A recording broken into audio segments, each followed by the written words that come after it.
طلع البدر علينا بثنيات الوداع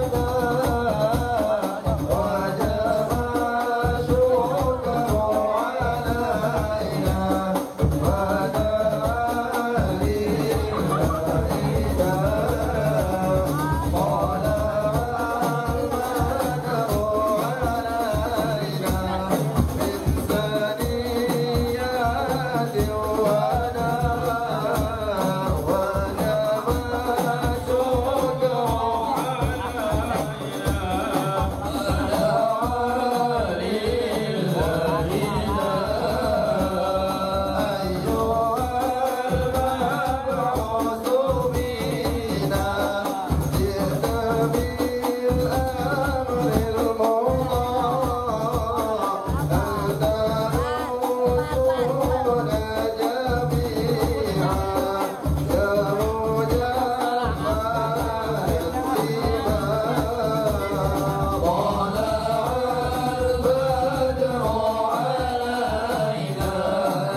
وداع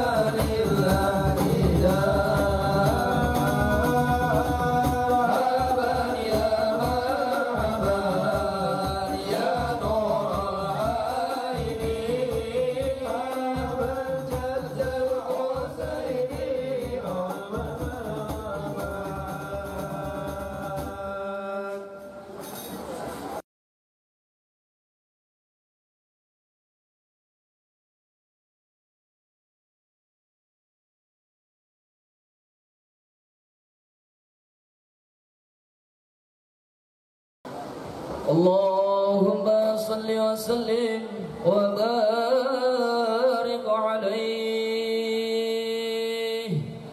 فاهتز العرش ضربا واستبشارا وازداد الكرسي هيبة ووقارا وامتلأت السماوات أنوارا وضجت الملائكة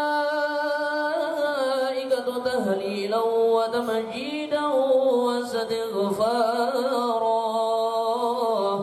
سبحان الله والحمد لله ولا إله إلا الله الله أكبر سبحان الله والحمد لله ولا إله إلا الله الله أكبر سبحان الله والحمد لله ولا إله إلا الله والله أكبر ولم تزل أمه ترى أنواعا من فقره وفقره إلى نهاية تمام حمله فلما اشتد بها الطلق بإذن رب الخلق وضعت الحبيب صلى الله عليه وسلم ساجدا شاكرا حامدا كأنه البدر في تمامه محال القيام صلى الله على محمد صلى الله عليه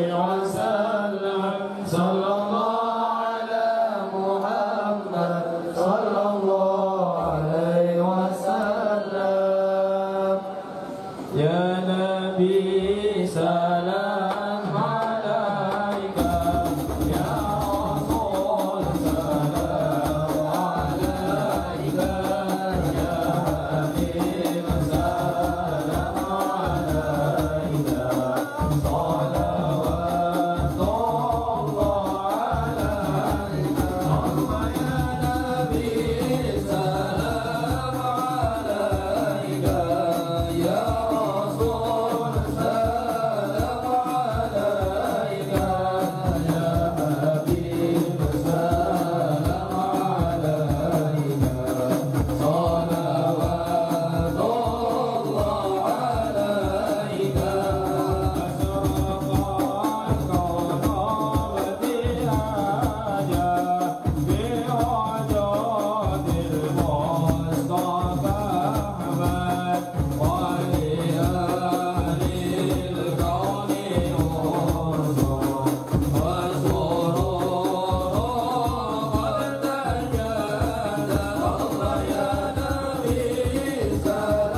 kami haturkan terima kasih.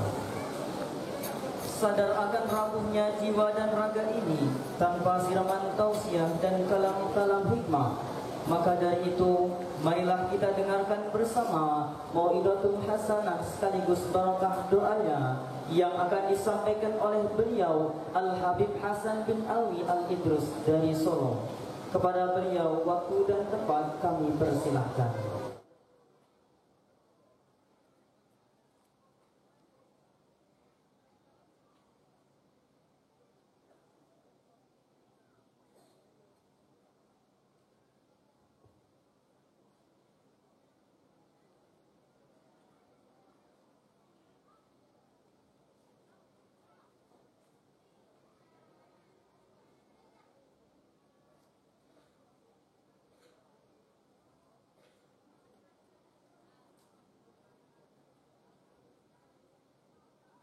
Assalamualaikum warahmatullahi wabarakatuh.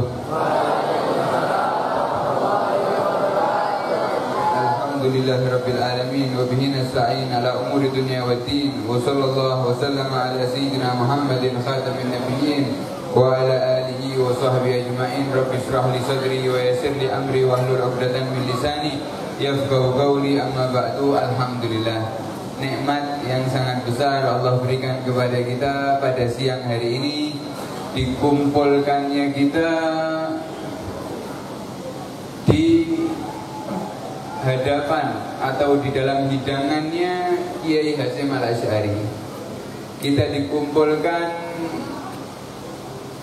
di dalam hidangan keberkahan yang tidak akan terputus dari seseorang yang dimuliakan oleh Allah Subhanahu wa taala dengan cahaya ilmu, dimuliakan oleh Allah Subhanahu wa taala dengan dijadikan pewaris Nabi Muhammad sallallahu alaihi wasallam.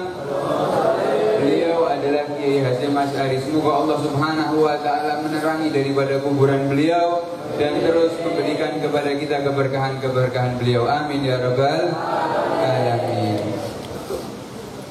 Nikmat yang besar yang kita dapatkan pada siang hari ini, berkumpulnya kita dalam keadaan aman, nyaman, tentram, penuh dengan keberkahan dari Allah Subhanahu wa taala, pasti bersumber dari Nabi Muhammad sallallahu alaihi wasallam. Nabi Muhammad sallallahu alaihi wasallam kemudian mewariskan kepada para sahabatnya, begitu juga kepada keluarga Nabi Muhammad sallallahu alaihi wasallam berupa ilmu. Karena kita tahu bahwasanya Nabi Muhammad mengatakan, aku ini tidak mewariskan harta, aku tidak mewariskan emas ataupun perak, tapi yang aku wariskan adalah apa? Ilmu, kata Nabi Muhammad sallallahu alaihi wasallam. Ilmu tersebut diambil kepemimpinannya oleh Sayyidina Abu Bakar As-Siddiq ketika itu menjadi khalifahnya Nabi Muhammad sallallahu alaihi wasallam. Setelah Sayyidina Abu Bakar As-Siddiq kemudian diambil oleh Sayyidina Umar bin Khattab radhiyallahu anhu. Kemudian diambil lagi kepemimpinannya diwariskan kepada Sayyidina Utsman bin Affan. Kemudian kepemimpinannya diwariskan kepada Sayyidina Ali bin Abi Thalib radhiyallahu anhu. Kemudian diwariskan lagi kepada putranya Sayyidina Hasan bin Ali radhiyallahu anhu. Kemudian Rasulullah sallallahu alaihi wasallam pernah mengatakan bahwasannya khilafah, kepemimpinan yang menyatukan antara ilmu dengan sebuah kepemimpinan hanya 30 tahun, kata Nabi Muhammad sallallahu alaihi wasallam.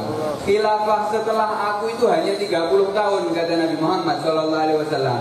Setelah 30 tahun maka yang akan memimpin adalah raja yang zalim, kata Nabi Muhammad sallallahu alaihi wasallam.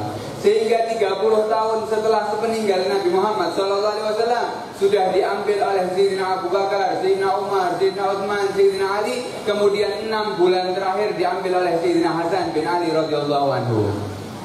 Kemudian makna daripada hadisnya Nabi Muhammad setelahnya yang akan memimpin daripada kepemimpinan zahir adalah raja-raja yang zalim. Bukan berarti pengganti atau pewaris atau khalifahnya Nabi Muhammad SAW berhenti di situ, tidak. Yang dimaksud sama Nabi Muhammad adalah kepemimpinan dengan pemimpin yang zahir.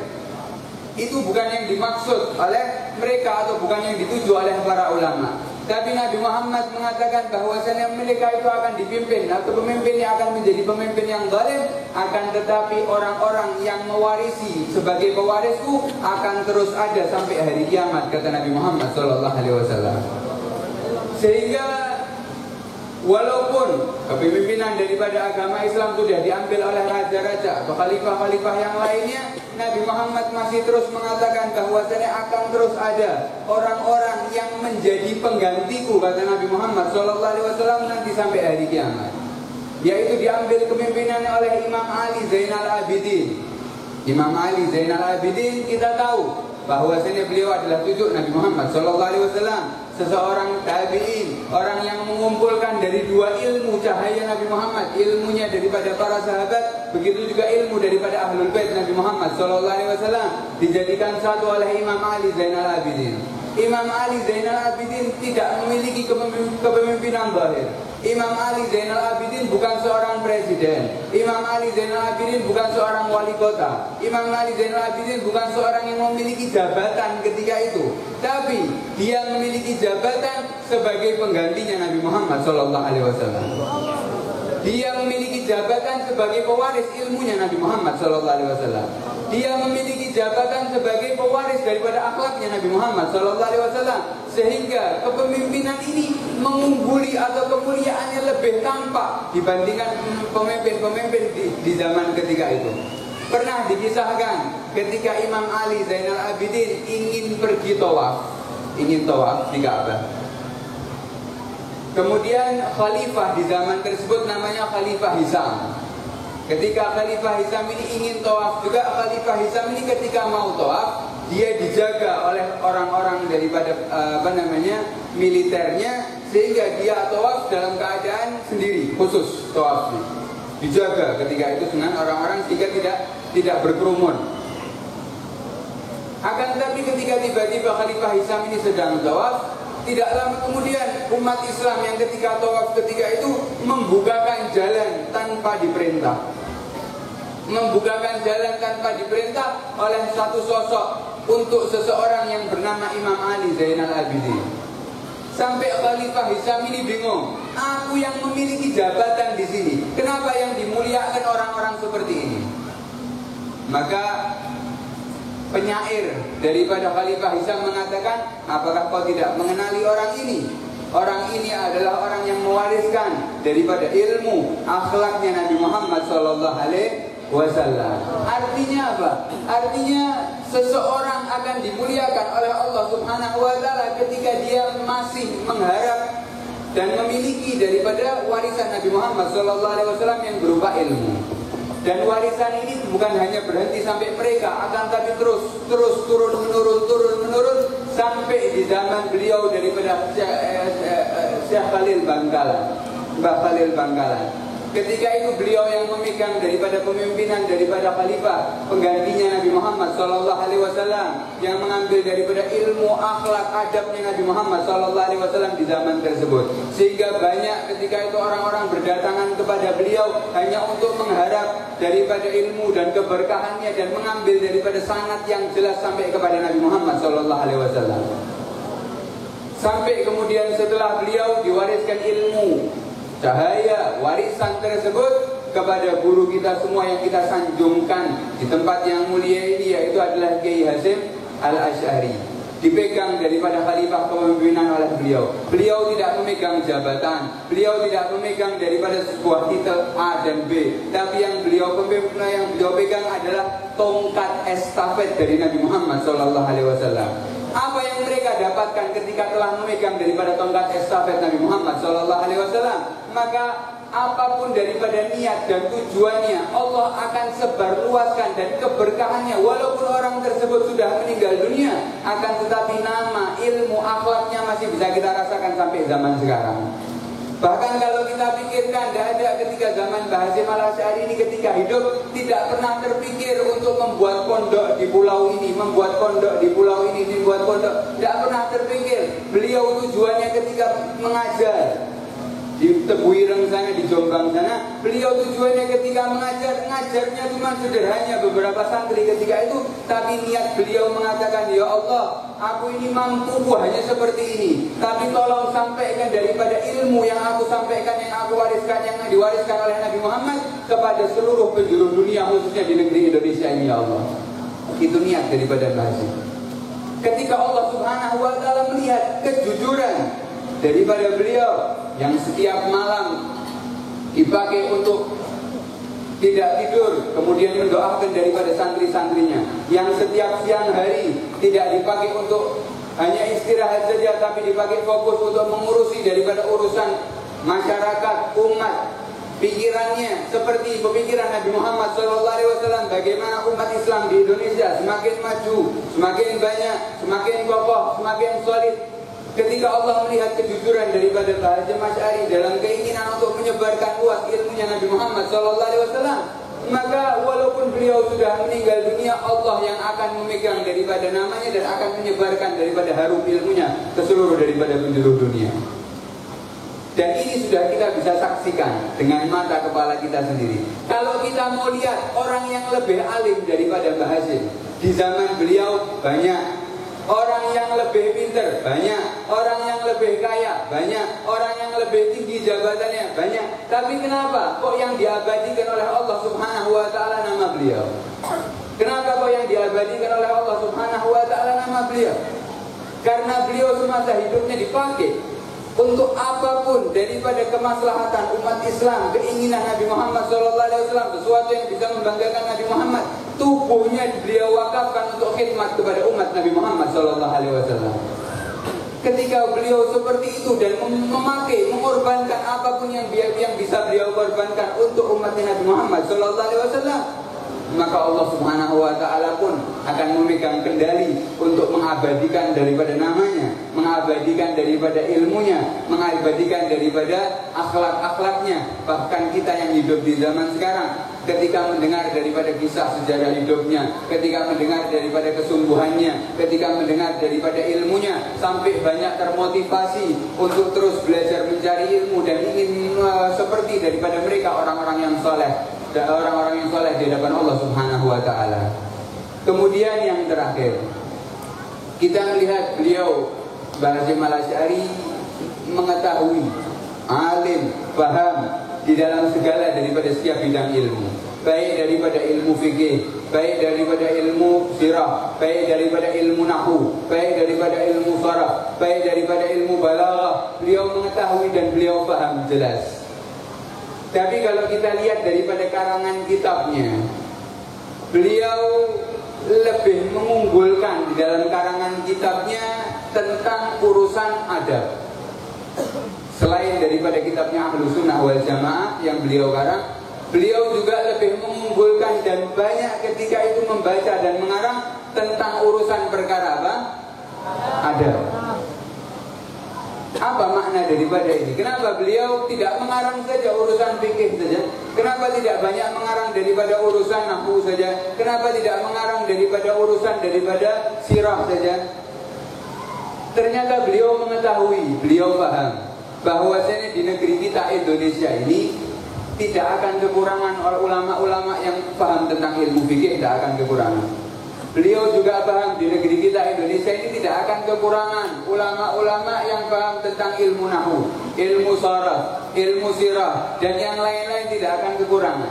Tapi yang beliau yang memprihatinkan di hati beliau, yang beliau fokuskan dan yang beliau terus pikirkan akan takutnya hilangnya adab di dalam ilmu tersebut, akan hilangnya akhlak di dalam sebuah perkara-perkara yang baik. Itu yang membuat beliau panik.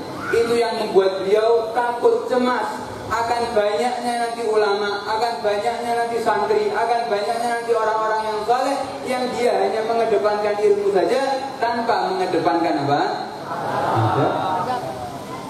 Padahal kalau kita lihat adab lebih penting daripada ilmu. Bahkan yang menjadikan ilmu bermanfaat adalah apa? Adab. Kalau kita lihat, tidak perlu kita lihat baca daripada kitabnya beliau. Kita melihat sejarah hidupnya beliau, Kiai Hasyim Asy'ari. penuh dengan adab, penuh dengan ilmu tentang adabnya Nabi Muhammad SAW. Bahkan di dalam ketika beliau memuliakan daripada gurunya, beliau memiliki guru sekaligus teman perjuangan yang bernama Al-Habib Husin bin Muhammad Al-Haddad Habib Husin Jombang ketika itu. Beliau dikisahkan ketika beliau ini duduk di pondoknya Tebu Ireng Jombang itu, beliau duduk mengajar santri-santrinya, tiba-tiba beliau mendengar suara dokar. Karena zaman dulu belum ada mobil, tapi orang-orang naik apa? Naik dokar. Ketika mendengar suara dokar, beliau ini sampai bisa mengetahui paham, oh ini suara dokar yang biasa dinaiki guruku. Oh ini suara dokar yang biasa dinaiki Habib Husin Al-Haddad Jombang. Seketika beliau mendengar daripada suara tersebut, beliau letakkan daripada kitabnya, beliau tutup, beliau berdiri daripada majlisnya dan menunggu daripada Habib Husin di depan pintu rumahnya. Beliau menunggu sampai Habib Husin sampai di depan rumahnya Mbah Hasim. Habib Husin turun daripada dokannya, digandeng, dicium tangannya oleh Mbah Hasim, digandeng tangannya ini Habib Husin sampai didudukkan di tempat duduknya Mbah Hasim. Setelah Habib Husin sampai duduk di majlis beliau, baru Mbah Hasim ini melanjutkan daripada ngajarnya. Ini adab beliau dapat dari mana? Ini adab warisan Nabi Muhammad SAW. Ini adab orang-orang yang paham tentang ilmu. Ini adab seorang yang memahami daripada segala ilmu fikih, semuanya beliau paham. Tapi adabnya beliau nomor satukan, akhlaknya beliau nomor satukan. Kenapa? Karena beliau tahu bahwasanya ilmu tanpa adab ini tidak ada manfaatnya.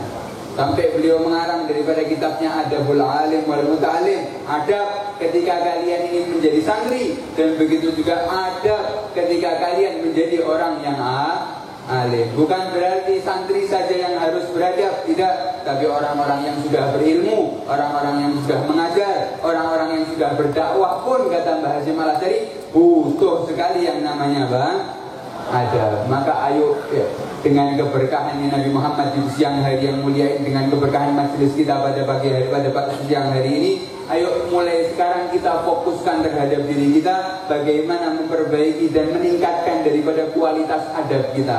Karena adab ini luas, ibu-ibu, bapak-bapak, santri-santri semuanya. Adab ini sangat luas. Adab ini ada adab dengan guru kita sudah jelas tahu. Begitu juga ada adab dengan kitab yang biasa kita pakai untuk belajar, cara memegangnya, cara menyimpannya, dan yang lain-lain. Begitu juga ada adab kepada tempat yang kita pakai untuk belajar, yang kita pakai untuk beribadah. Kita perlu beradab kepada tempat tersebut. Sebagaimana Imam Subuki ketika datang ke rumahnya Imam Nawawi, Imam Subuki ini tidak menginjakkan kakinya ke tempatnya Imam Nawawi biasanya belajar, tapi meletakkan wajahnya di bawah atau di tempat ketika itu Imam Nawawi belajar, meletakkan wajahnya. Adab kepada tempat yang dipakai untuk belajar, adab kepada guru, kepada kitab, bahkan juga adab kepada teman-teman kita seperjuangan. Jadi kita belajar di sini, kita punya teman satu kelas, ya betul ya. Satu kelas kita punya teman, belajar bersama. Coba kita lihat teman kita satu sama lain. Coba lihat kanan sama kiri kita, santri-santri di sini atau santri dan santriwati. Coba lihat kanan sama kiri kita daripada teman kita seperjuangan. Kalau kita lihat mereka, kita harus yakin itu mereka yang kita lihat kanan dan kiri kita 10 tahun atau 20 tahun lagi itu jadi kiai besar itu orang. 10 tahun atau 20 tahun lagi mereka sudah punya pondok, mereka sudah menjadi imam masjid, mereka sudah menjadi ini dan itu, orang-orang yang besar, orang-orang yang saleh. Maka mulai dari sekarang kita adab sama mereka. Luaskan daripada pandangan kita ambil keberkahan mereka, teman-teman daripada seperjuangan kita, karena kita tidak tahu keadaan mereka setelah keluar daripada pondok ini. Perbesar daripada akhlak, adab dan husnudzon kita selama kita belajar di tempat yang mulia ini, ya, agar kita juga mendapatkan ilmu yang bermanfaat. Karena kualitas ilmu kita ada pada adab yang kita pakai, adab-adab yang kita pelajari. Maka semoga Allah Subhanahu wa taala menjadikan tempat ini tempat yang penuh berkah, tempat yang insyaallah dihujani oleh Allah dengan hujan rahmatnya, tempat yang insyaallah dihujani oleh Allah dengan hujan maghfirahnya, dan setiap yang hadir di sini semoga Allah ampuni dosa-dosa kita semua, Allah angkat derajat kita semua, Allah sucikan hati kita semua.